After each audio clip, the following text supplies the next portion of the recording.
Bonjour et bienvenue pour la session d'aujourd'hui sur le sujet de la présentation. Donc, sur les dernières sessions, si vous avez suivi les dernières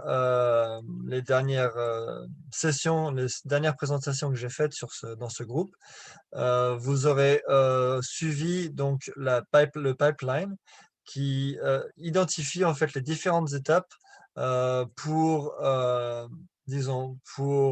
accompagner un prospect ou une personne qui est inconnue à votre business et pour l'amener à finalement travailler avec vous ou peut-être faire une vente si c'est le but de votre activité.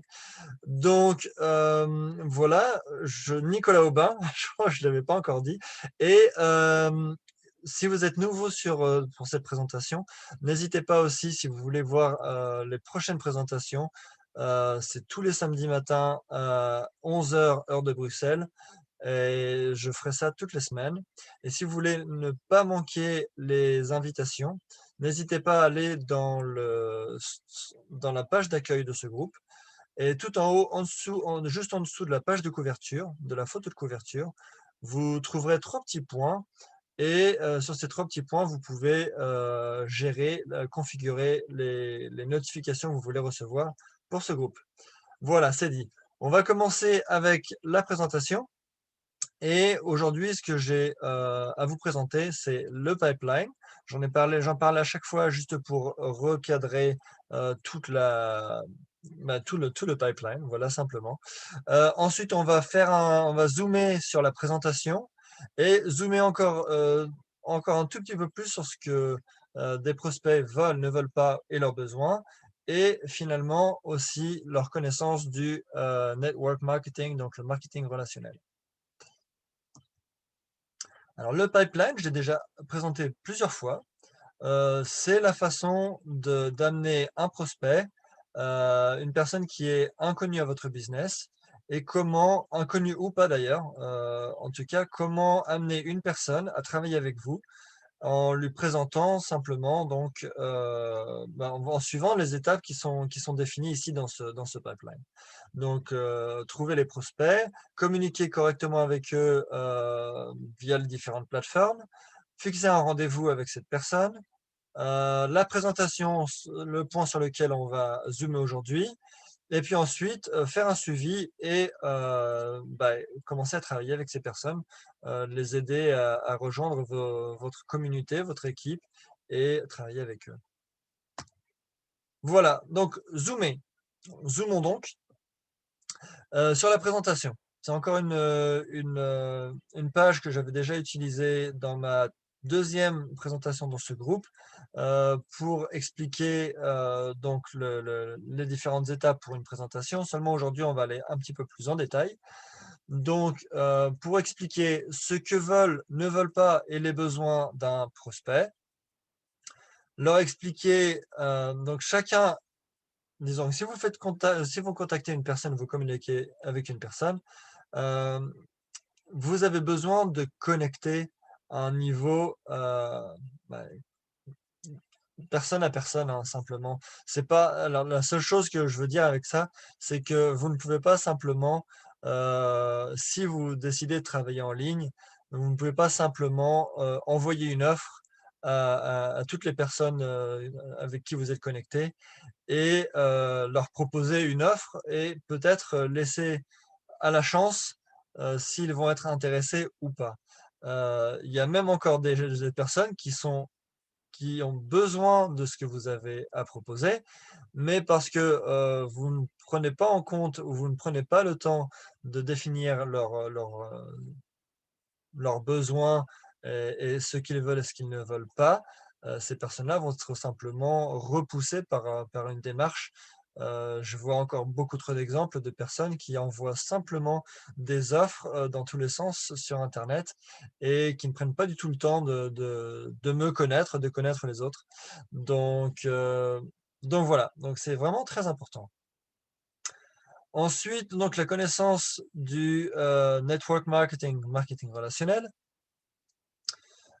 Simplement parce que les personnes qui voient une offre, ont besoin aussi de comprendre Alors toujours, là c'est vraiment simplement dans le contexte du marketing relationnel, mais vous avez besoin d'expliquer aussi comment fonctionne cette entreprise avant de pouvoir vraiment, disons, vous avez besoin de présenter cela à toute personne, qu'ils veulent ou ne veulent pas promouvoir le business de network marketing, de marketing relationnel.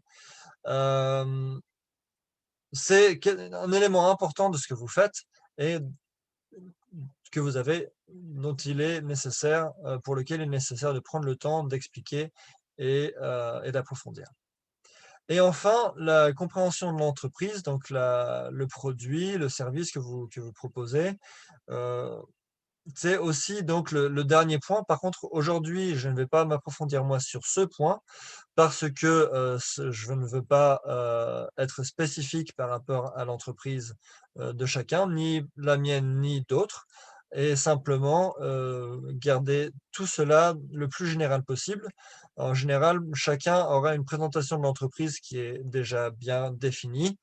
Euh, mais si, par exemple, vous, vraiment, vous connectez avec une personne et vous envoyez simplement la présentation de l'entreprise en espérant que cette personne ait le besoin pour ce que vous allez proposer et des connaissances suffisantes du marketing relationnel, alors vous allez perdre beaucoup d'informations sur la route et, euh, et vous allez juste pas connecter correctement euh, avec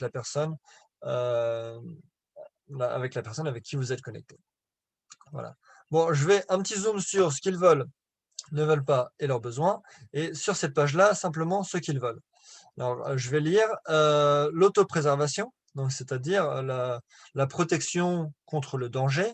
Euh, Toutes les choses qui, voilà, les gens ne veulent pas le danger. On verra sur la prochaine slide aussi. Mais donc ça, c'est en opposition. Comme on fuit le danger, donc ce qu'on veut, c'est l'autopréservation, protéger notre famille et le bonheur de nos amis, de notre famille, de nos enfants.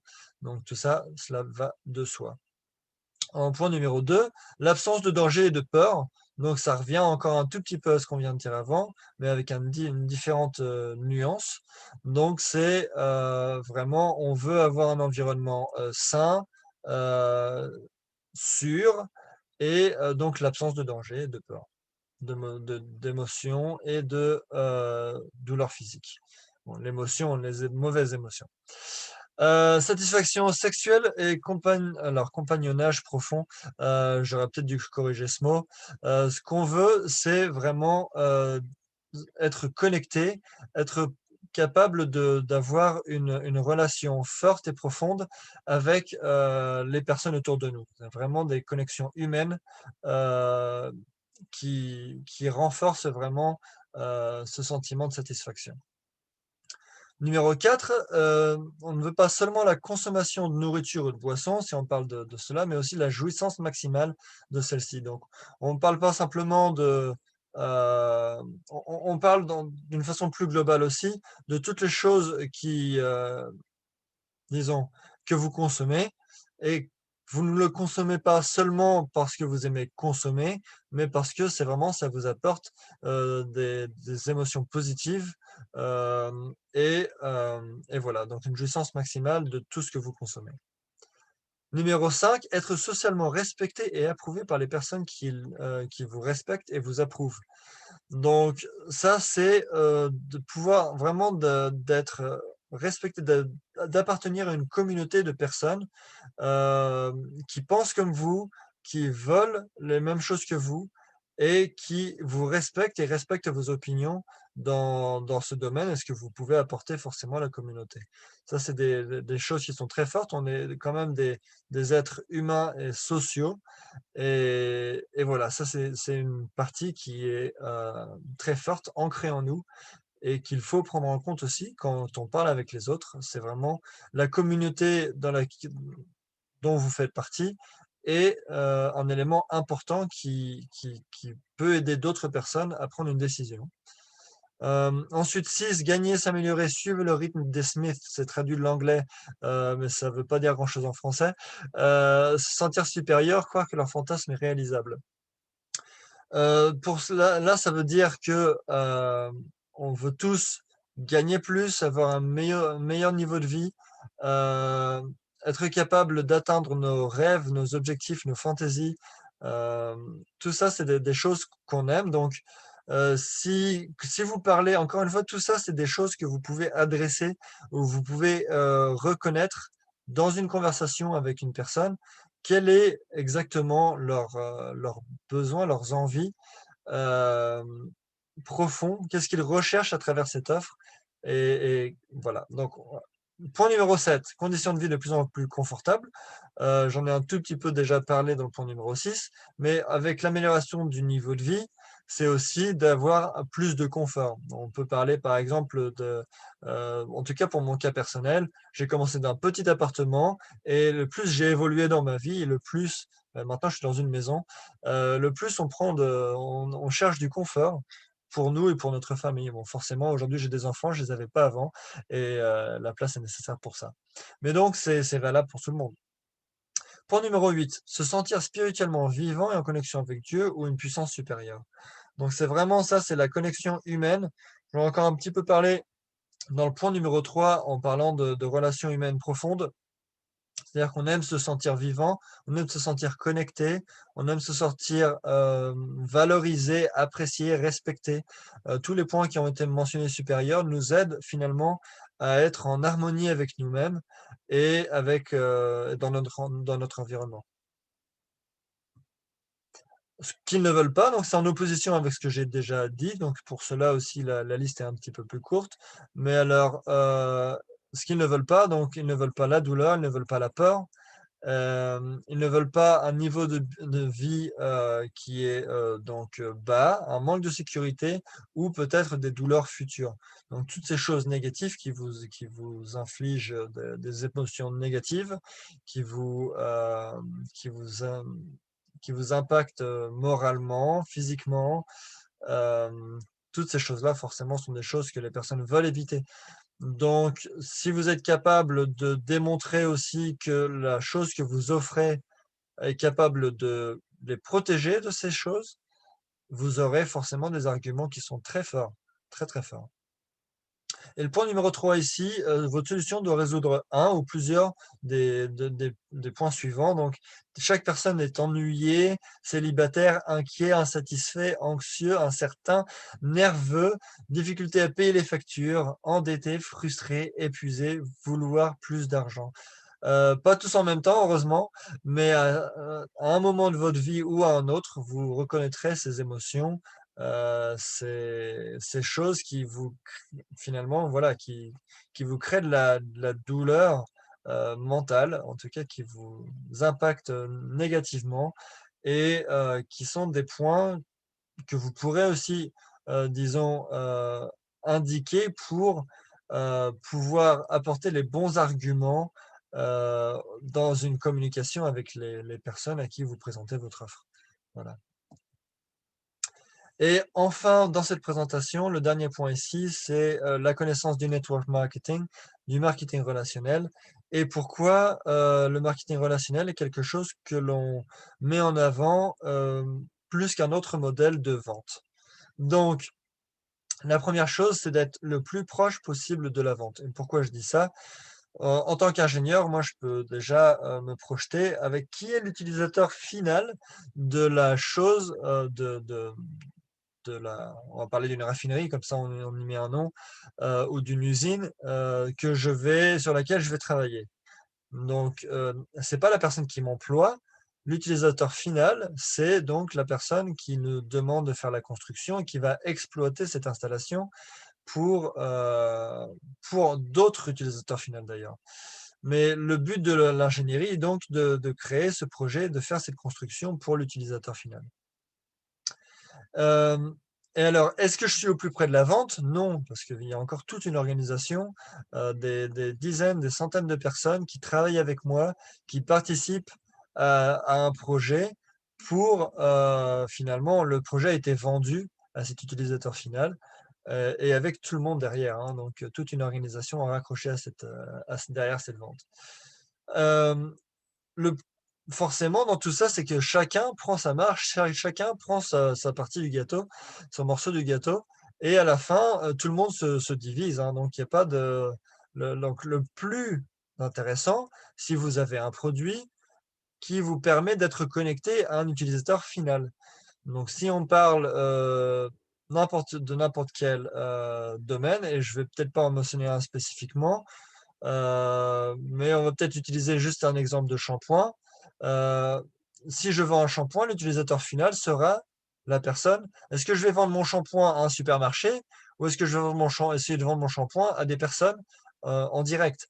Donc si je le vends à un supermarché, le marché va reprendre une partie de ce prix pour le revendre à l'utilisateur final. Si je le vends à l'utilisateur final, j'ai la vente à 100 pour moi. Après, je veux apporter des nuances là-dedans, puisque forcément, si on est dans un marketing relationnel, un schéma de marketing relationnel, la vente, le prix de la vente est aussi divisé pour l'organisation. Mais tout ça, je reviens dessus parce que je suis en train de dire n'importe quoi.